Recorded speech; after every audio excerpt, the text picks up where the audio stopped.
Hello friends, welcome to Priya's kitchen.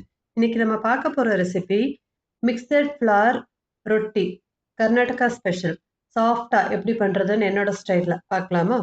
இதுக்கு நான் first ஒரு மிக்ஸி ஜாரில் ஸ்பைசஸ் அரைச்சிட்டு போகிறேன். இதுக்கு 4 பச்சை மிளகா, ஒரு 4 பல்லு பூண்டு, ஒரு துண்டு இஞ்சி, ஒரு ஸ்பூன் சீரகம், இது எல்லாத்தையும் பல்ஸ் மோடில் போட்டு கொர கொரன்னு அரைச்சி எடுத்திருக்கேன்.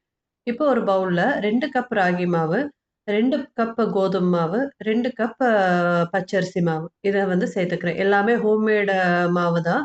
இதை சேர்த்துட்டு 2 பல்லாரி வெங்காயம், பெரிய வெங்காயம் நீள நீளமாக கட் பண்ணி வச்சுருக்கேன். 2 கேரட் துருவி வச்சதை சேர்த்துக்கோங்க. ஒரு குக்கும்பர் நல்லா கிரேட் பண்ணி சேர்த்துக்கோங்க. இது கூட ஃபைனாக சாப் பண்ண கருவேப்பிலையும் கொத்தமல்லி தழையும் சேர்த்துக்கலாம். இப்போ பல்ஸ் பண்ணி வச்ச இந்த மசாலாவை இது கூட சேர்த்துக்கலாம். சேர்த்துட்டு இந்த மாவுக்கு தேவையான அளவு உப்பு, ஆல்மோஸ்ட் ஒரு 1 1/2 ஸ்பூன் அளவு உப்பு பிடிச்சது இந்த இதுக்கு மெஷர்மெண்ட்டுக்கு. ஸோ இந்த உப்பை சேர்த்துட்டு நம்ம கையை வச்சு நல்லா கலந்துக்கோங்க. இந்த இதில் இருக்கிற வெங்காயம், கேரட், குக்கும்பரில் இருக்கிற தண்ணியே நல்லா விடும். இது எல்லாமே நல்லா மிக்ஸ் பண்ணி வர அளவுக்கு நீங்கள் கலந்துக்கோங்க. கலந்துட்டு நீங்கள் எடுத்து போட்டிங்கன்னா மாவு இந்த மாதிரி பக்குவத்தில் இருக்கும். இப்போ இந்த ஸ்டேஜில் நல்லா கொதிக்கிற தண்ணியை நம்ம ஆட் பண்ணிக்கணும். மொத்தமாக ஊற்றிடாதீங்க. ஊற்றுனீங்கன்னா தோசை மாவு மாதிரி ஆகிடும்.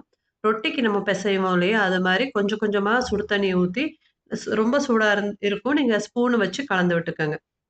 நல்லா இதை கலந்து விட்டுட்டு கொஞ்சம் உங்களுக்கு தெரியும் அந்த ரொட்டிக்கு எந்த கன்சிஸ்டன்சியில் வேணும்னு, அந்த ஸ்டேஜுக்கு வரைக்கும் நீங்கள் கொஞ்சம் கொஞ்சமாக தண்ணி ஊற்றி கலந்து விட்டுட்டீங்கன்னா கடைசியில் இந்த மாதிரி கன்சிஸ்டன்சி, ரொம்ப கெட்டியாகவும் இருக்கக்கூடாது, ரொம்ப தண்ணியாகவும் இருக்கக்கூடாது. இப்படி எடுத்தீங்கன்னா உங்களுக்கு உருட்டை வரணும்.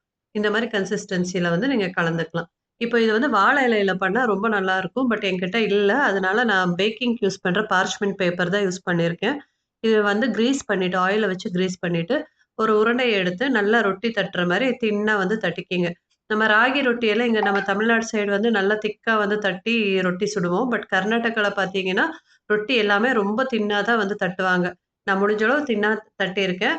இப்போ இதை நல்லா கேஸ்ட் அயர்ன் கடாய் இல்லைன்னா இரும்பு தோசைக்கல் வச்சு நல்லா சூடானதும் ரொட்டியை போட்டு மேலே கொஞ்சமாக ஆயில் ஊற்றிக்கிங்க.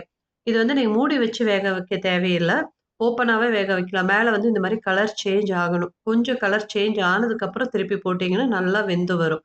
ரொம்ப உங்களுக்கு கடக்கா வேணும்னா ரோஸ்ட் பண்ணிக்கலாம். பட் ஆனால் சாஃப்டாக சுட்டு எடுத்தீங்கன்னா நீங்கள் காலையில் சுட்டா கூட சாயந்தரம் வரைக்கும் ரொட்டி சாஃப்டாகவே இருக்கும். இந்த 3 மாவு கலந்து செய்கிறது ஒரு டைப் ஆஃப் ரொட்டி. நிறைய டைப் ஆஃப் ரொட்டீஸ் இருக்குது. நான் உங்களுக்கு நெக்ஸ்ட் வீடியோஸில் போஸ்ட் பண்ணுறேன்.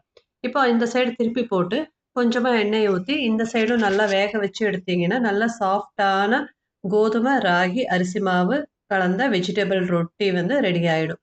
இது கூட நான் இன்னைக்கு கொத்தமல்லி சட்னி தான் வீட்டில் செஞ்சுருந்தேன். அது கூட சர்வ் பண்ணி சாப்பிட்டோம். சூப்பராக இருந்தது. இந்த ரெசிபி ட்ரை பண்ணி பாருங்கள். சாப்பிட்டு பார்த்துட்டு எப்படி இருந்ததுன்னு சொல்லுங்கள். இந்த வீடியோ உங்களுக்கு பிடிச்சிருந்தா என்னோட சேனலை லைக் பண்ணுங்கள், சப்ஸ்கிரைப் பண்ணுங்கள், ஷேர் பண்ணுங்கள். தேங்க்யூ.